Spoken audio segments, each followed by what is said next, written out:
నమస్కారం ఫ్రెండ్స్. మొన్న మహారాష్ట్రలో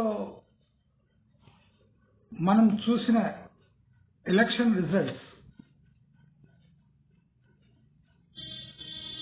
రాబోయే మన రాష్ట్రంలో పరిణామాలు, ఫ్యూచర్లో జరిగే ఘటనల గురించి ఒక ట్రైలర్ చూపించినట్టు చూపించాయి. ముఖ్యంగా ఈ స్టేట్ పార్టీస్ అంటే రీజనల్ పార్టీస్ యొక్క ఫ్యూచర్ ప్లస్ రీజనల్ పార్టీస్లో లీడర్షిప్ వీక్ అయితే దాని పరిణామాలు మనం మహారాష్ట్ర ఎలక్షన్స్ చూస్తే ఈజీగా గెస్ చేయొచ్చు. శివసేన గత 15-20 ఏళ్లుగా అంటే బాలాసాహెబ్ ఠాకరే మరణం తర్వాత ఉద్ధవ్ ఠాకరే నేతృత్వంలో శివసేన స్మూత్గా ట్రాన్సిట్ అవుతుంది. బాలాసాహెబ్ తర్వాత ఉద్ధవ్ ఠాకరే శివసేనని ఆయన బాటలోనే నడిపిస్తాడు. అదే కాకుండా శివసేన ఒక మూడో అతిపెద్ద రాజకీయ శక్తిగా ఎదుగుతుంది అని అనుకున్నారు. మహారాష్ట్రలో శివసేనకు పోటీగా ఎన్సీపీ, కాంగ్రెస్, ఈ ఇతర చిన్న పార్టీలు ఇవన్నీ ఉండగా బీజేపీకి ఆల్టర్నేట్ శివసేనగా ఉండాలి లేదా ఎన్సీపీ ఉండాలి. కానీ ఇప్పుడు బీజేపీ వ్యూహంతో అటు ఎన్సీపీలో చీలికలు, ఇటు శివసేనలో చీలికలు తెచ్చి బీజేపీకి ఆల్టర్నేటివ్గా వీక్ ఎన్సీపీ అండ్ వీక్ శివసేనగా మనకి రెండు పార్టీలు ఈ ఎలక్షన్లో ప్రస్ఫుటంగా కనిపించాయి.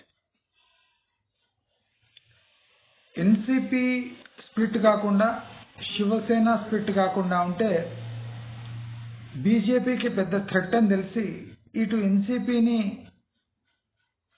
స్ప్లిట్ చేశారు, అటు శివసేనను స్ప్లిట్ చేశారు. ఎన్సీపీ స్ప్లిట్ అంత గిట్టుబాటు కాకపోయినా భారతీయ జనతా పార్టీకి శివసేన స్ప్లిట్ చాలా లాభం చేకూర్చింది.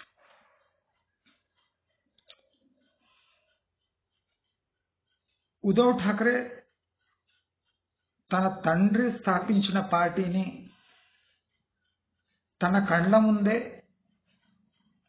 ఏక్నాథ్ షిండే అనే ఒక ఆటో డ్రైవర్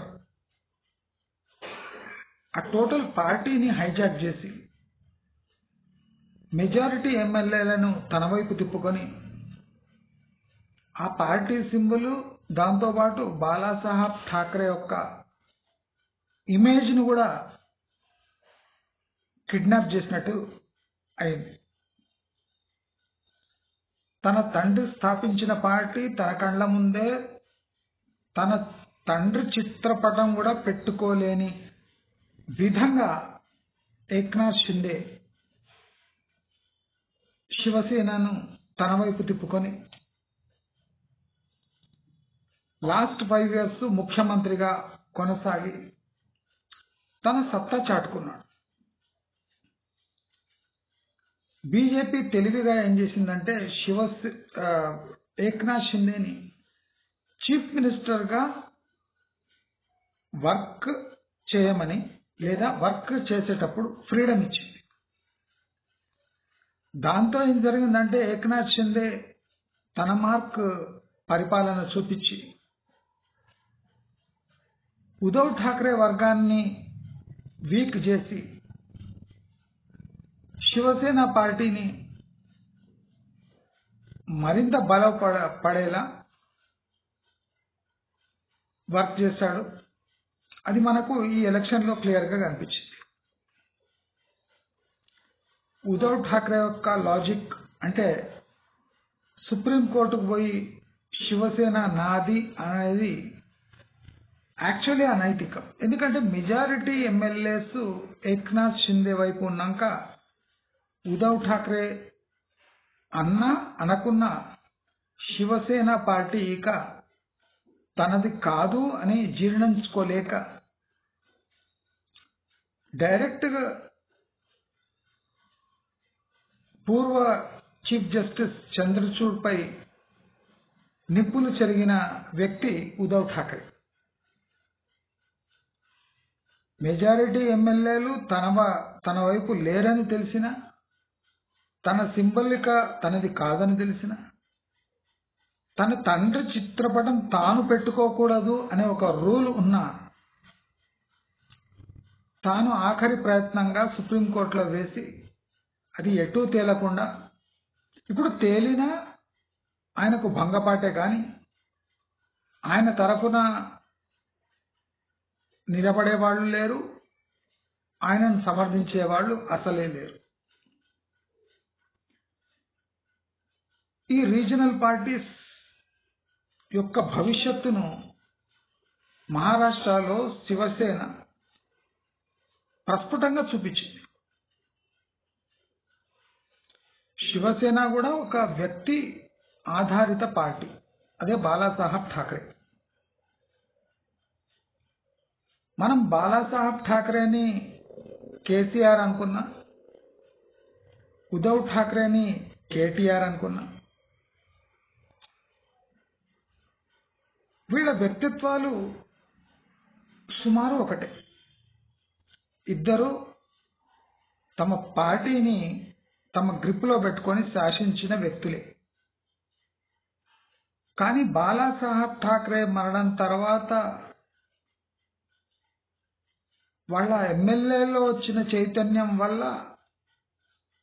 ఒక ఆటో డ్రైవర్గా మారిన పొలిటీషియన్ని తమ ఎమ్మెల్యేలు దాన్ని బ్యాకప్ చేశారు. కానీ ఉద్ధవ్ ఠాక్రే అంటే బాలాసాహెబ్ ఠాక్రే సుపుత్రుణ్ణి అవుట్రైట్ రిజెక్ట్ చేయడమే గాక తమ పార్టీ నుంచి వెళ్ళిపోక ఆ పార్టీనే తీసుకొని వెళ్ళిపోయారు. అంటే రాబోయే రోజుల్లో పాలిటిక్స్లో విప్లవం తప్పదు అని మహారాష్ట్ర ఎలక్షన్స్ చెప్పకనే చెప్తున్నాయి. మనము ఈ total Maharashtra episode, that is Shiv Sena ఎపిసోడ్ని మనము తెలంగాణ ట్రాన్స్ఫర్ చేసుకుంటే బాలాసాహెబ్ ఠాక్రేకు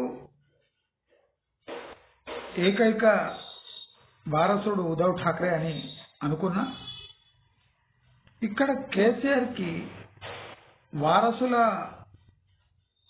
లేమి ఏమీ లేదు. కేటీఆర్ కాకుండా కవిత, హరీష్ రావు,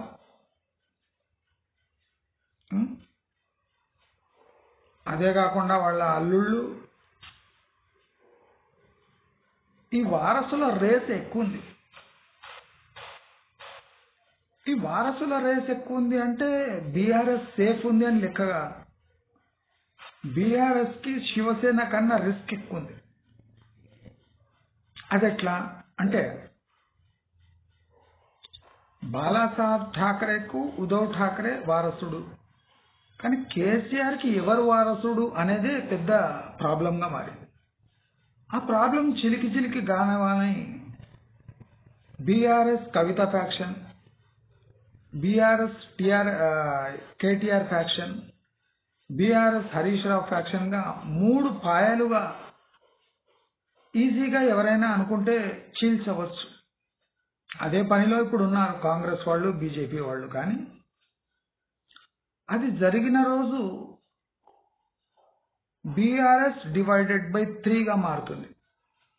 అంటే బీఆర్ఎస్ ని 3 విడిభాగాలు చేసి ఒక రాజకీయ శక్తిని 3 విడిభాగాలుగా విడదీసి ఎవరైనా వాళ్ళ సహాయం పొంది రాజకీయంగా బలపడొచ్చు. అంటే శివసేనని విడగొట్టే కన్నా ఈజీ బీఆర్ఎస్ ని విడగొట్టడం.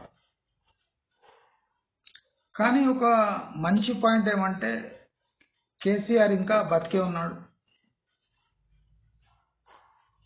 తాను ఆ మిటిమిటి ప్రాణంతో, ఆ బక్క శరీరంతో ఇంకా తన వంతు ప్రయత్నం తాను చేస్తూనే ఉన్నాడు. బీఆర్ఎస్ మనకి ఇంకా ఒక సంవత్సరం 2-3 సంవత్సరాలు కనిపించాలంటే కేసీఆర్ తాను ఫిజికల్గా బాగుంటే గానీ బీఆర్ఎస్ బాగుపడదు. ఉద్ధవ్ ఠాక్రే తన ఆఖరి ప్రయత్నంగా మా నాన్న చిత్రపటాన్ని మీకు పెట్టుకునే హక్కు లేదు అని అన్నాడు. పాపం ఉద్ధవ్ ఠాక్రే ఇన్నేళ్లు ఒక దఫా చీఫ్ మినిస్టర్గా ఉన్న, ఒక 20 ఏళ్ళు రాజకీయ జీవితం అనుభవించిన చిత్రపటం తన తండ్రిది. అదే చిత్రపటం శివసేన అధ్యక్షుడిది అని ఆ డిఫరెన్స్ తెలుసుకోలేకపోయాడు. ఇంటర్వ్యూలలో నా తండ్రి చిత్రపటం, నా తండ్రి చిత్రపటం అంటుండే కానీ ఆయన మర్చిపోయింది ఏముండంటే ఆయన శివసేన యొక్క అధ్యక్షుడి చిత్రపటం అది. ఇప్పుడు అది తన తండ్రి చిత్రపటం ఏమాత్రం కాదు. ప్రాబ్లం ఏమంటే తన తండ్రి చిత్రపటం తానే ఎలక్షన్లలో యూజ్ చేసుకోలేడు. అలాంటి దుస్థితి వచ్చేసింది. దీనికి కారణాలు మన తెలంగాణలో ఉన్న బీఆర్ఎస్ టాప్ లీడర్షిప్ కూడా అంచనా వేసుకోవాలి. టైము మారింది, టైము మన దోసిట్లో లేదు అంటే ఇలాంటి గంభీరమైన పరిణామాలు ఎదుర్కోవాల్సి వస్తుంది. అంటే కేసీఆర్ చిత్రపటం ఒక 3వ పార్టీ కూడా యూజ్ చేసుకునే ఛాన్సెస్ ఉన్నాయి. కాబట్టి రాజకీయాల్లో సుస్థిరత అనేది ఉండదు. రాజకీయాల్లో పోటీతత్వం ఉంటుంది, రాజకీయాల్లో బల నిరూపణ ఉంటుంది, రాజకీయాల్లో కుటిల నీతులు, వ్యూహాలు ఉంటాయి. రాజకీయం డబ్బుమయం చేసింది కేసీఆరే కాబట్టి కేసీఆర్కి డబ్బు విలువ కూడా బాగా తెలిసిచ్చు. ఇప్పుడు బీఆర్ఎస్ పార్టీ నిలబడుతుంది అంటే వాళ్ళు సంపాదించిన డబ్బు వాళ్ళని నిలబెడుతుంది. అంటే కేసీఆర్ కాకుండా కేసీఆర్ కూడబెట్టిన డబ్బు ఇప్పుడు బీఆర్ఎస్ పార్టీని నిలబెడుతుంది. అంటే ఆ డబ్బుపై ఆశపడి ఇంకా జనాలు బీఆర్ఎస్లో ఉన్నారు. ఆ డబ్బుపై ఆశ అంటే డబ్బుపై ఉన్న ఆధిపత్యం కాదు, ఆ డబ్బుతో మళ్ళీ రాజకీయంగా పుంజుకోవచ్చు అనే ఒక ఆశతో ఇంకా బీఆర్ఎస్ ఎమ్మెల్యేలు వాళ్ళు ఇంకా బీఆర్ఎస్ పార్టీలో ఉన్నారు. త్వరలో బీఆర్ఎస్ అంటే వాళ్ళ ఫ్యూచర్ కూడా శివసేన లాగా ఉండబోతుంది. కనుక ప్రతి రాజకీయ నాయకుడు, రీజనల్ రాజకీయ నాయకుడు, రీజనల్ పార్టీ యొక్క అధినేతలు తమ పార్టీలు సురక్షితంగా ఉండాలి, తమ పార్టీ ప్రెసిడెంట్ యొక్క చిత్రపటం తమతోనే ఉండాలి అంటే కొన్ని పక్కా నీతి గల వ్యూహాలు రచించాలి. ఆ పార్టీలో ఎందుకు కొనసాగాలి అనే ఒక లాజిక్ ని బలంగా చెప్పేటట్టు ఉండాలి. ఇప్పుడు శివసేన నుంచి జనాలు వీడినరు అంటే ఉద్ధవ్ ఠాకరే యొక్క నియంతృత్వ పాలన తట్టుకోలేక ఒక ఆటో డ్రైవర్ని ఎంచుకున్నారు కానీ ఉద్ధవ్ ఠాకరేని పక్కకు పెట్టారు. అలాగే నియంతృత్వ ధోరణి ఎక్కువైతే రేపు కేసీఆర్ పరిస్థితి కూడా అంతే. తాను గతంలో చేసిన తిమ్మిరి బిమ్మిరి చేష్టలు ఇప్పుడు చేయలేడు. చేసిన సొంత పార్టీ వాళ్ళే నమ్మే పరిస్థితిలో లేరు. కనుక మనం ఒకటి తెలుసుకోవాలి, అధినేత వేరు, అధినేత ఫ్యామిలీ వేరు, అధినేత వేరు, అధినేత పార్టీలో పనిచేసే కార్యకర్తలు వేరు. అధినేత పిల్లలకు పవర్ అప్పగించొచ్చేమో కానీ ఆ పవర్ సుస్థిరంగా ఉండేటట్టు కార్యకర్తలు చూడగలరు కానీ అధినేత చూడలేడు. అంటే ఫ్యూచర్లో అధినేత ఉండడు కాబట్టి వాళ్ళ పిల్లల భవిష్యత్తు చూసుకునేది కార్యకర్తలు అని ఇప్పుడు గుర్తిస్తారు. అప్పుడు రీజనల్ పార్టీస్ నిలబడే ఛాన్సెస్ ఉన్నాయి. కాబట్టి మహారాష్ట్రలో జరిగిన ఎలక్షన్స్ అద్భుత పరిణామాలు, అవి రీజనల్ పార్టీకి హెచ్చరికగా నిలిచాయి. మనం అదే చూస్తే జార్ఖండ్ ముక్తి మోర్చా జార్ఖండ్లో విజయం సాధించింది. తమ రీజనల్ ఇష్యూస్ని గట్టిగా వినిపించి తాము మళ్ళీ పవర్లో వచ్చారు. కానీ హేమంత్ సోరెన్ ఎన్ని రోజులు పరిపాలించగలడు? ఎందుకంటే ఆయన మీద ఈడీ కేసులు ఉన్నాయి. ఆ ఈడీ కేసులు ప్రూవ్ అయితే హేమంత్ సోరెన్ లోపల పోతాడు. అందుకోసమే తన భార్యను కూడా పోటీలో దింపి గెలిపించుకున్నాడు. ఎందుకంటే హేమంత్ సోరెన్ జైలుకు పోతే భార్య వస్తుంది ఆ పవర్ ప్లేస్లో అని. కానీ భార్య తన కాలిపై అంటే తన ఓన్ శక్తితో జేఎంఎంని కాపాడలేదు అని బీజేపీకి గట్టి నమ్మకం కనుక వాళ్ళు సైలెంట్గా ఉన్నారు జార్ఖండ్ వైపు. ఏ రోజు హేమంత్ సోరెన్ జైలుకు వెళ్తాడో అదే టైంలో హేమంత్ సోరెన్ అంకుల్ ఆ పార్టీ అధినేతగా కొనసాగేటట్టు బీజేపీ ఒక సెకండ్ ప్లాన్ రెడీ చేసుకొని పెట్టుకుంది. అంటే రీజనల్ పార్టీస్ ఒక వ్యక్తిపై ఆధారపడి ఉండటం కారణంగా ఆ వ్యక్తి లేకపోతే పార్టీ మనుగడ సాగించడం కష్టము అని మనకి ఎలక్షన్ పరిణామాలు, ఎలక్షన్ పోస్ట్ పరిణామాలు మనకు తెలియజేస్తున్నాయి.